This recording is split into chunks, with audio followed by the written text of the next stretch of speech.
কত বড় পেয়ারা, লাল লাল, ভেতরে কাটলে লাল হবে। এখানে রাখছি, আরো আছে।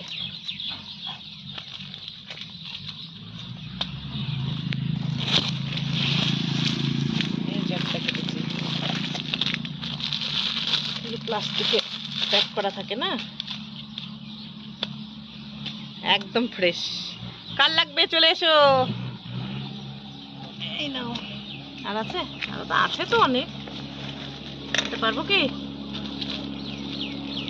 আচ্ছা আচ্ছা, আছে তো অনেক। এই দুটো, এটাও কাঁচা আছে, থাক, দুদিন পরে কাটলে হবে। দুদিন পরে কাটছি। হলো তো, 4-5টা হয়ে গেল। ছোট গাছ কিন্তু পেয়ারা প্রচুর হয়।